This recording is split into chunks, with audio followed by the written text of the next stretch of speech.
দেখ আমাদের চারিদিকে গাছপালা, প্রকৃতি, নদী-নালা, পশু পাখি, কতই না সুন্দর।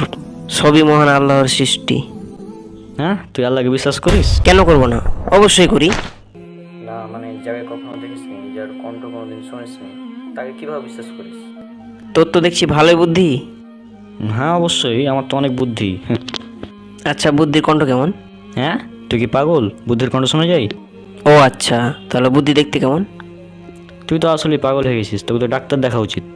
তাহলে যে বুদ্ধিকে দেখা যায় না, যার কণ্ঠ শোনা যায় না, সেই বুদ্ধিকে কেন বিশ্বাস করিস?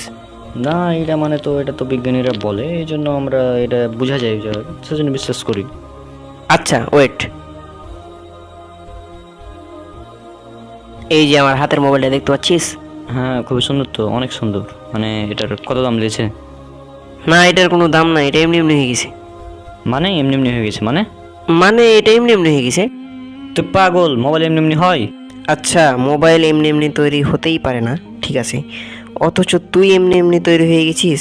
এত এত গাছপালা, পশু পাখি, এত বড় গ্যালাক্সি, এত বড় মহাবিশ্ব, এগুলো সব এমনি এমনি তৈরি হয়ে গেছে? এদের কোনো স্রষ্টা নাই? না মানে এগুলো তো মানে প্রকৃতির তৈরি, আমরা তো দেখতে পাচ্ছি চারপাশে, এগুলো তো প্রকৃতির তৈরি, বিজ্ঞানীরা বলে। হ্যাঁ, আমরা সেভাবে বিশ্বাস করি, এটা তো প্রকৃতিতে আছে, আমরা দেখতেই পাচ্ছি, এখানে সমস্যা কি? প্রকৃতিটা আবার কি? এই যে আমাদের চারপাশে যা দেখতে পাচ্ছি, এগুলি আমাদের প্রকৃতি, মানে বিজ্ঞানীরা যেভাবে বলে আমরা সেভাবে বিশ্বাস করি, এটা তো আর তেমন কিছুই না। আর বিজ্ঞানীরা তো বলে এই পৃথিবীতে যত প্রাণী ও উদ্ভিদ বা জীব আছে, সবার গঠন ও কার্যকারী একক হচ্ছে কোষ। আর কোষের মধ্যে একটি বড় কোষীয় অঙ্গাণু হচ্ছে সাইটোপ্লাজম, যার 80% পানি।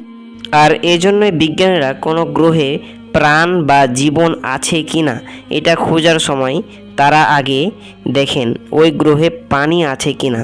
অর্থাৎ আমরা বুঝলাম প্রাণের মূল উৎস হচ্ছে পানি।